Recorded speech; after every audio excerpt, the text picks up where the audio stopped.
Welcome back. As we earlier said, we're going to be talking about positivity in our lives and to be having or attaining a positive attitude, which is very important to your health, to your mental health, psychological health, and also to your life and the people who are accompanying you in your life. Positivity is very important to achieve a good career, and also it's important when you are targeting a very stable life.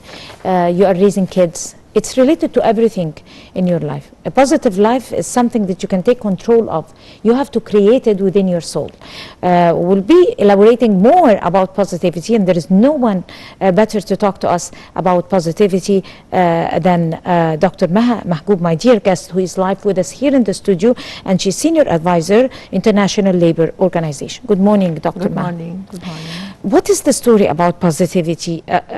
Of course, when we hear about the word positive, it might seem like an easy word to say, but through the challenges of life and daily difficulties and you know, the frustrations that we sometimes meet or face when we are looking for a job, when we are hoping for something to happen, when we are you know, wishing for something that is vital in our lives to be achieved, and it doesn't come to our expectations, it becomes very difficult. Yes, it's good morning.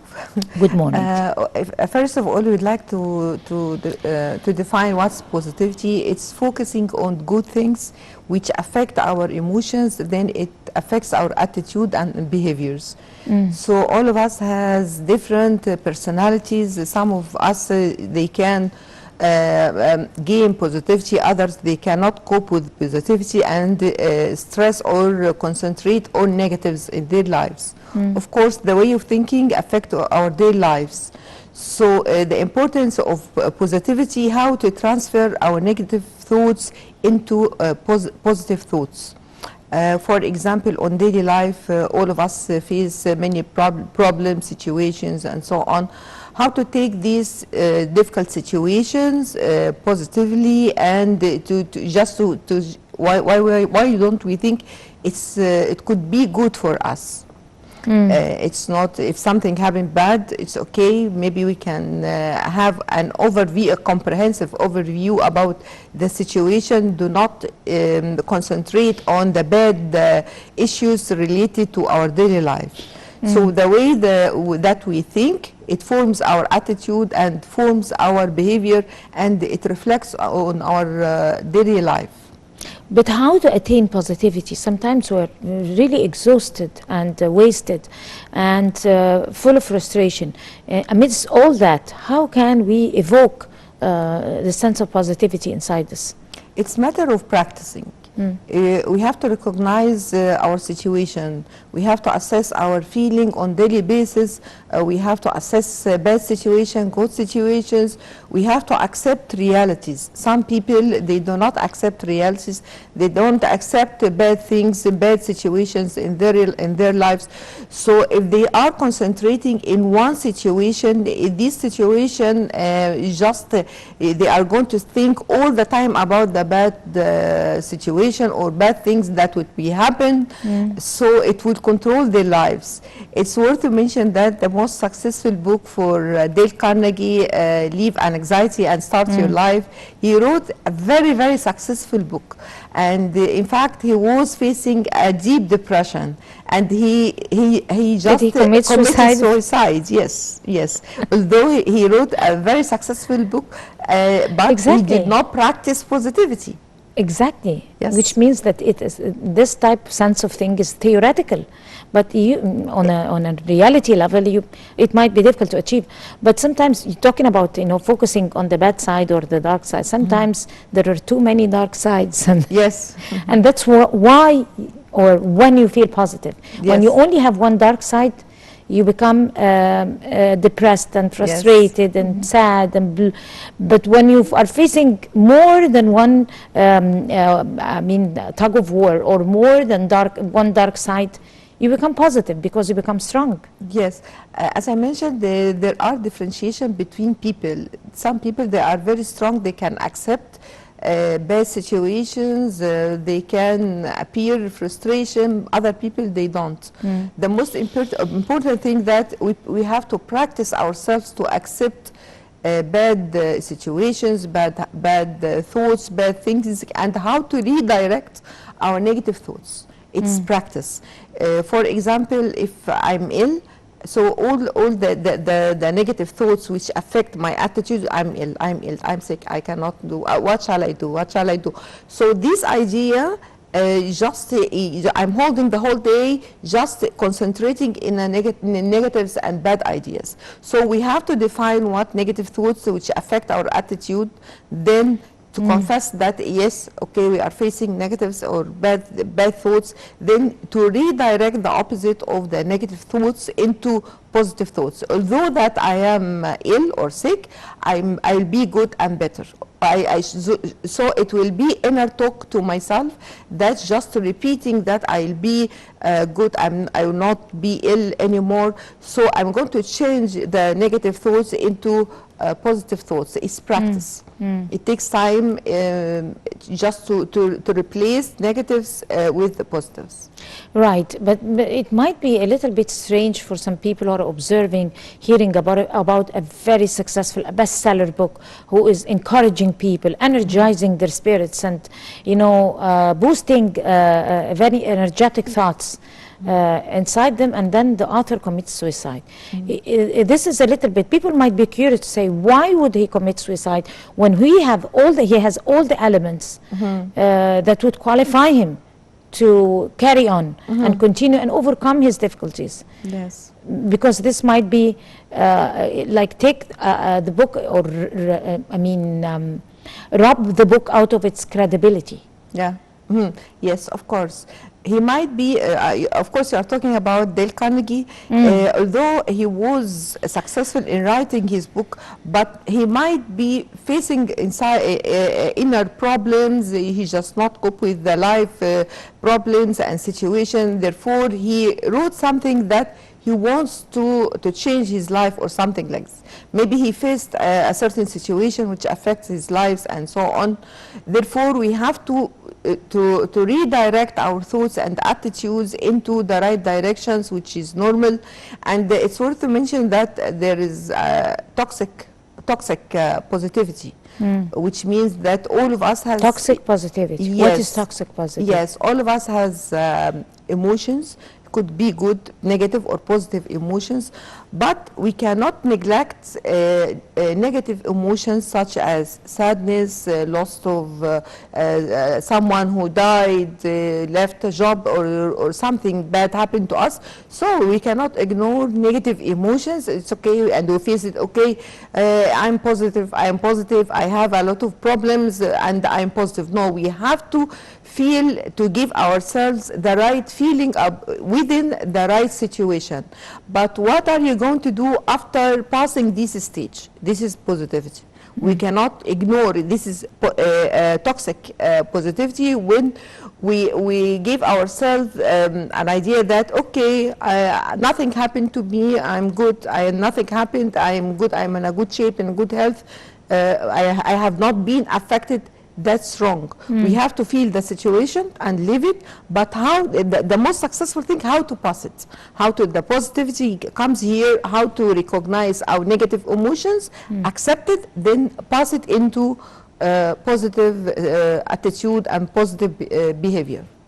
What about other people when they really have nothing to do with their being frustrated, because it's chemicals? It's something like a disease that they face. It's chemicals that change inside their body.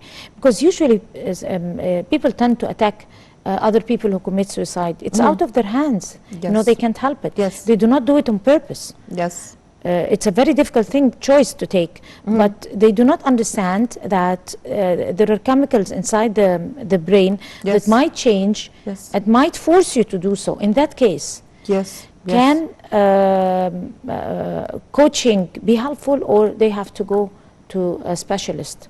There are different levels in psychological diseases. It starts with the minor or the less disease, which is depression. Most of us might have depressions on daily basis. We face a lot of troubles. It's very mild depression, so we can face it by doing some sports, just to redirect our thinking, sleeping well, eating healthy food, and so on. When depression comes to the higher stage, so in that case, maybe some people, they have to go to psychiatric, because in that case they are going to treat those people, depressed people, with medicine. Another school of treating depression is with psychological analysis, just to know what about the cause of the depression. If you are depressed, we have to analyze, talking with you either by drawing or by talking or something like this. Then we put our hands on the cause of your depression. Then we have to, when we put the cause of our depressions, then we have to treat, to accept what happened to us, because it looks like a blockage in our life. All psychological and mental diseases, it reforms from problems happened along our life. It starts from the early beginning of the life, in the first 3 years of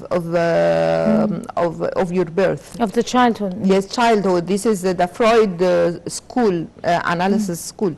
And they put each disease in 1 year. For example, depression, it's occurred in the 3rd year, and maybe paranoia in the 2nd year or 1st year, something like this. So when we face similar problem in the present, so it go back to the early stage of our life and cause a certain disease. So there are 2 different ways of treating people in treating the depression or mental diseases, either by giving them medicine, which because this school of medicine, they said that it's chemical change in the inside the human body, which affects our mind.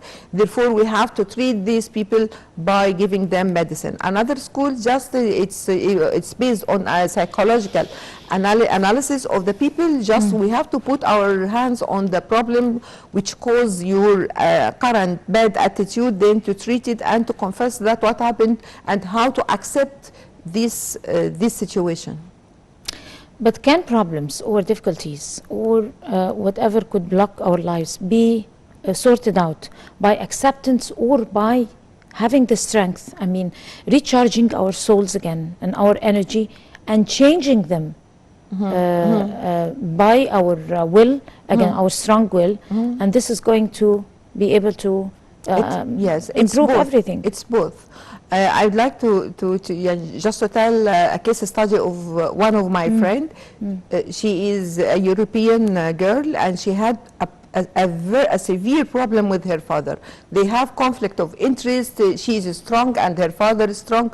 They cannot meet in one point. They're always feuding. Yes, and these situation affect her whole life. Her whole life, she cannot move, she cannot do anything, because she always puts stress on her dad, and she cannot cope with him. They cannot negotiate, they cannot communicate.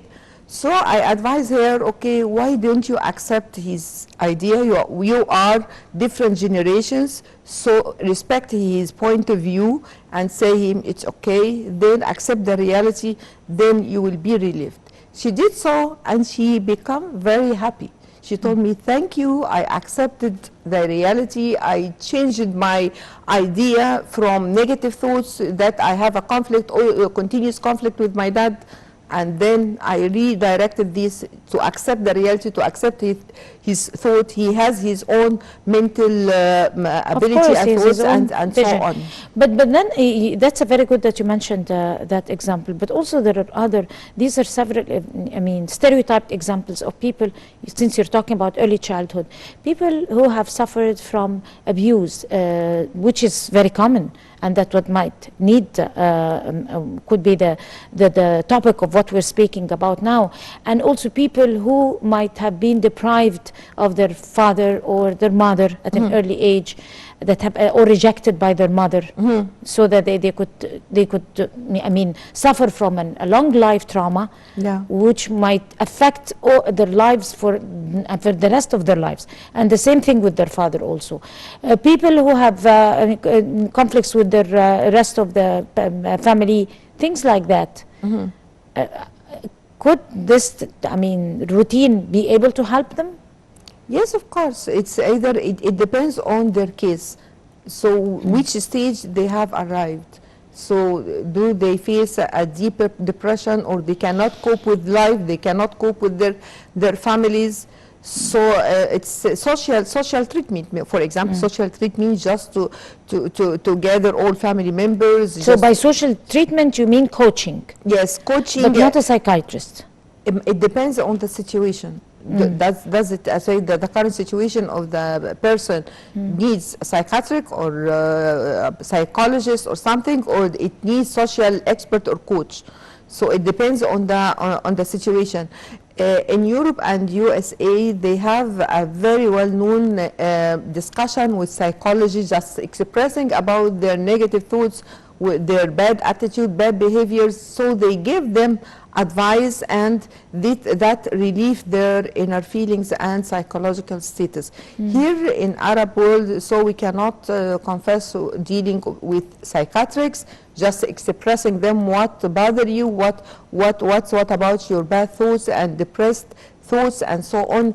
It's a shame for us here in Arab world. It's considered it's mental disorder or something like that when you go to psychiatric or something like this.